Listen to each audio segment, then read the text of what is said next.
Good morning, everybody. This is Rich Barrington for RB Outdoors Northwest, and today I am flying solo, actually for the next 4 days.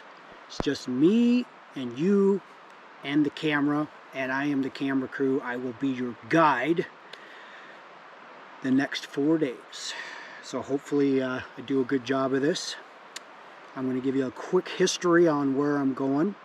I'm going to a little blue dot in Alpine Lake Wilderness. This lake has no name.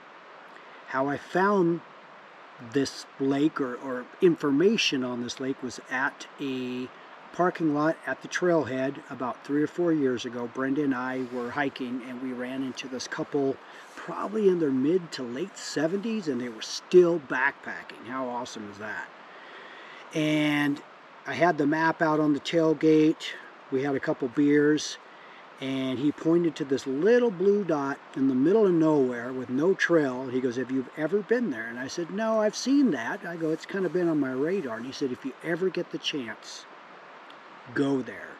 He goes, "I call it Big Fish Lake." And he held his hand, and I go, "Really?" And he goes, "Yes." He says, "I'm too old. I can't go there anymore." He goes, "I used to go there a lot in the 70s and 80s. I pointed a lake that was a few miles away from this, and I said, "Have you been there?" And I said, "I've been there, and the fishing has been really good." And he goes, "Yeah, that's pretty good fishing." He goes, "But you need to go." Well, that was 3 or 4 years ago. And this lake has been haunting me. And guess what? This is where we're going to go, hopefully. It's going to be brutal.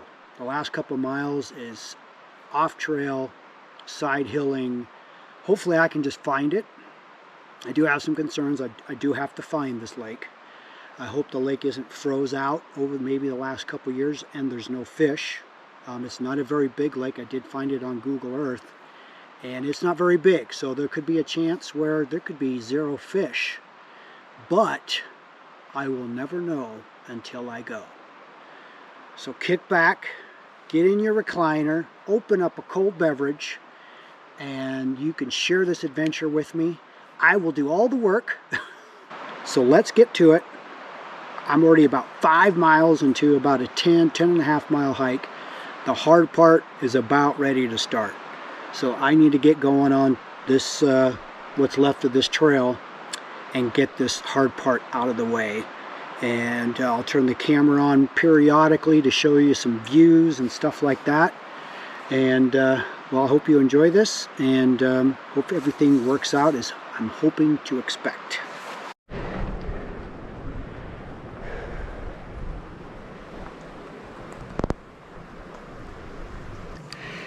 Well, I've been on the steep part for about 20 minutes. I just jumped a bull elk, looked like a 2x1. Couldn't get the camera out fast enough and it was gone. And I'm sucking wind. I think Brenda made the smart choice on to set this one out. I showed her on the map. I said, it'll be fine.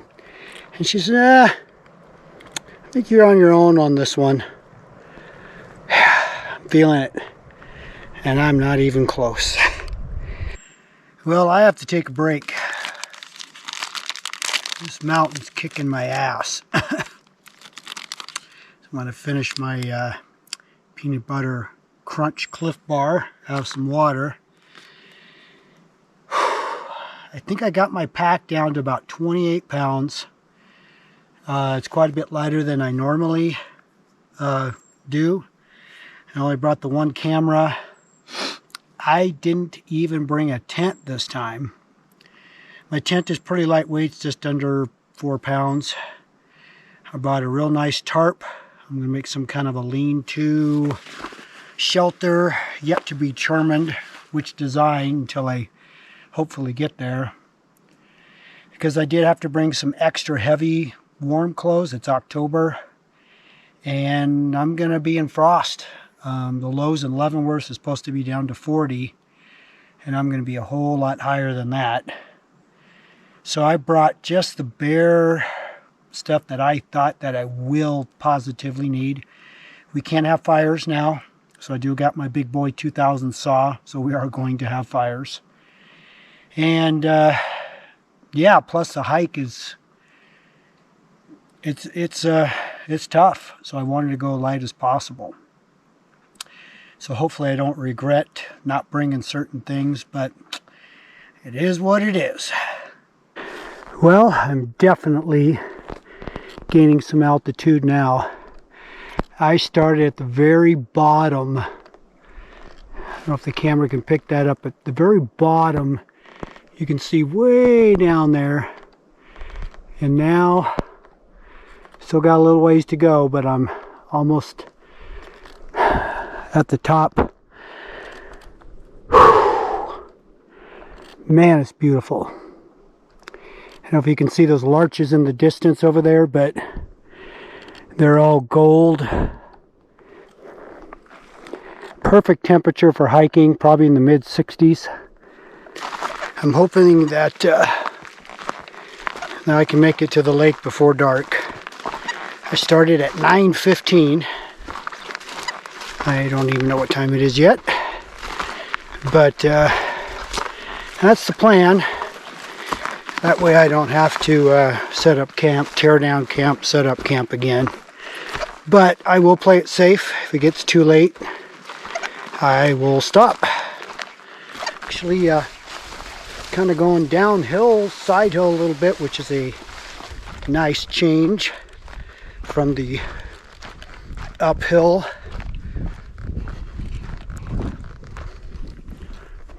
I'm getting to some great views. I'm having a little elk jerky that one of my subscribers actually came to our property here about a week ago.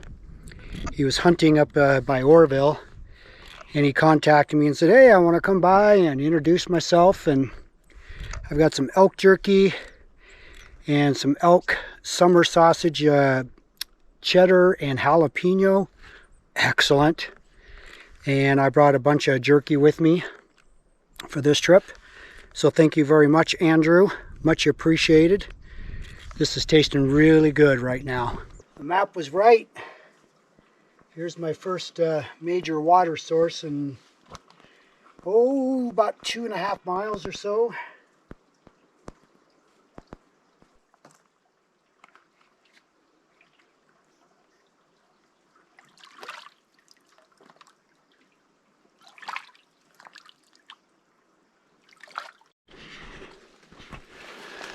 We are definitely bushwhacking now.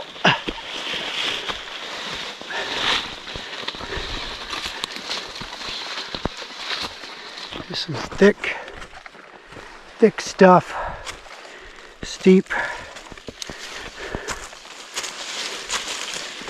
I am getting close.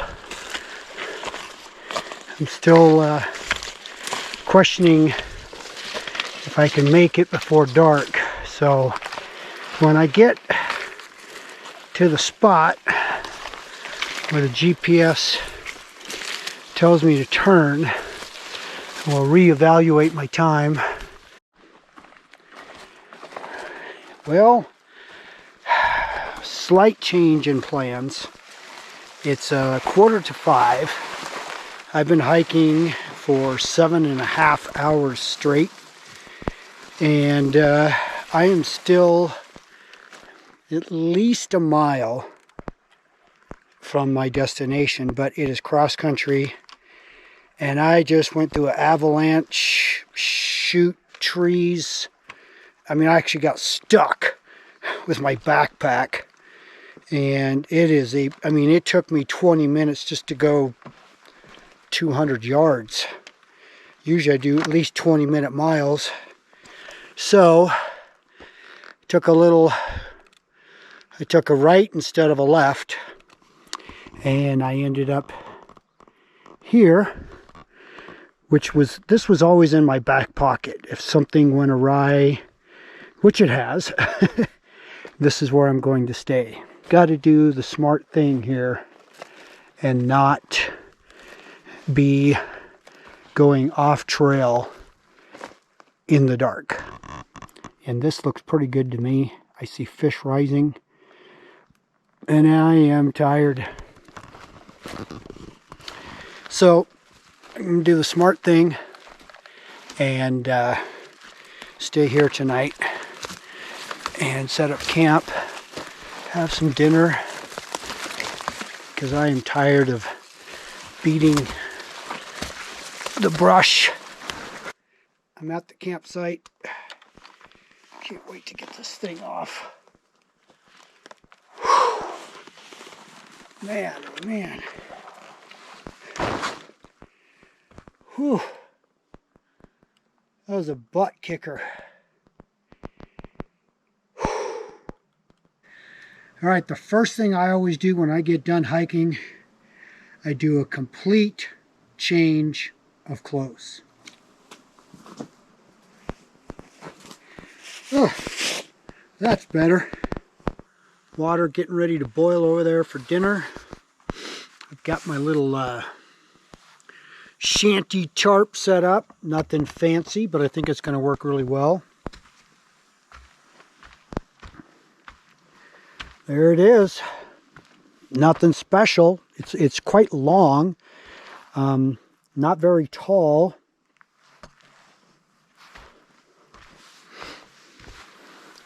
And I took my footprint off my tent to put my pad on. And I put a it's kind of very high-end emergency blanket around my sleeping bag for a little extra heat reflection, because it's going to be cold tonight.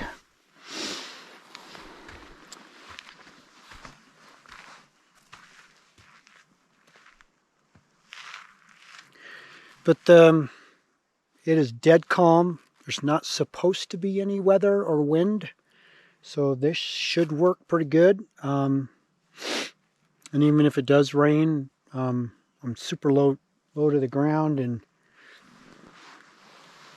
all my seams are pretty close. So I'm going to say goodnight. I'm going to check my water right here. And, oh yeah, we're just about ready to boil. We'll see you tomorrow morning.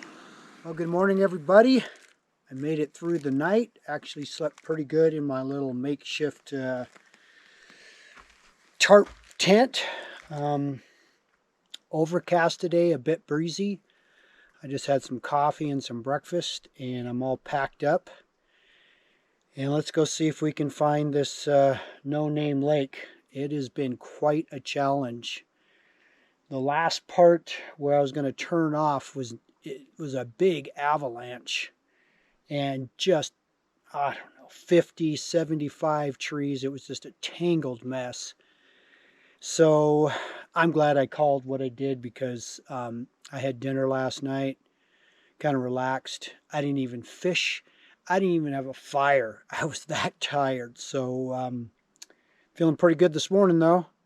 So let's go see if we can find this thing.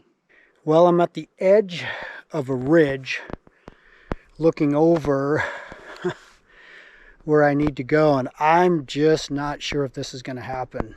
And I'm going to show you why here. Hopefully the camera can pick this up. So right here is basically a sheer drop off, bluff out. So I would basically have to go down, find a path to get to the bottom of that canyon, and then go back up and get on the other side of that canyon, of that ridge where the creek is, and then follow the creek up the other side of this ridge. I've been sitting here for 15 minutes debating whether I want to do this or not. I'm going to poke around a little bit more. But guys, this may not happen. It's one thing to looking stuff on Google Earth and GPS and trying to plot a route. But once you're here and you can actually physically see the terrain and all that, And again, even if I make it, I got to be out by Thursday morning and be back at the trailhead by 3. And I've already put 7 hours into this hike, and I'm not even there yet. It will be quicker going down, but anyway, I'm going to poke around and make a final decision here. All right, I'm going to put the camera on my chest strap and give you about 1 minute of the crap that I have to go through, and you can understand why it takes so terribly long to get through just to go a couple hundred yards, and the amount of effort that it requires to get through. This is these avalanche trees I was telling you about.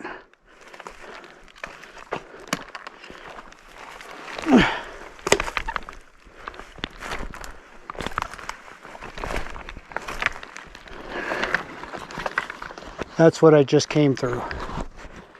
And literally it took me 5 minutes just to go 35 yards. It is an absolute bushwhacking nightmare.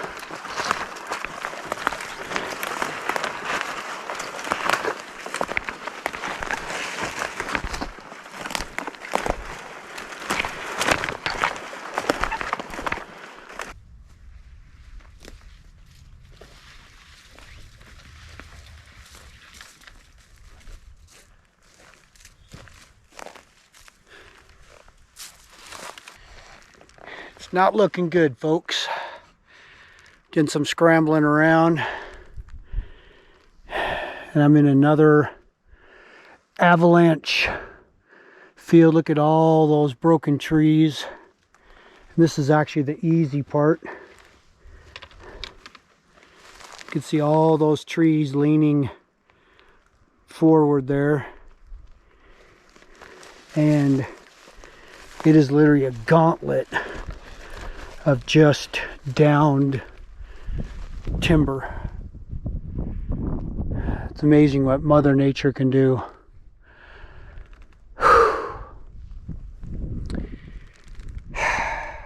So I'm thinking I made a decision that this is not going to happen. There is supposed to be a little bit of weather coming in tomorrow, not much, but my fear is going through all this down stuff, and if it gets even a little bit wet, well, I'm going to get a lot of wet.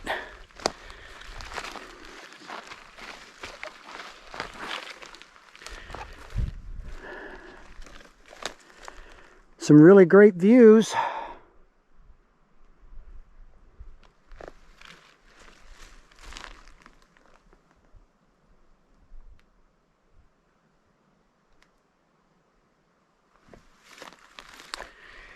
Well, guys, it was my full intention to get there. I have been denied before on other lakes, and then I would go the following year, find a better route, and have made it. So I've yet to be permanently denied. Sometimes it takes more than one time to get there, just to kind of figure out the terrain. Once you're here, like I said, on Google Earth, you can only get so much. A map, you can only get so much. It doesn't tell you about thousands of downed trees or anything like that. And again, there's no trail. This is strictly 100% bushwhacking, pulling yourself through, pick a line, and sometimes just to go 200 yards takes you 20 minutes, half an hour.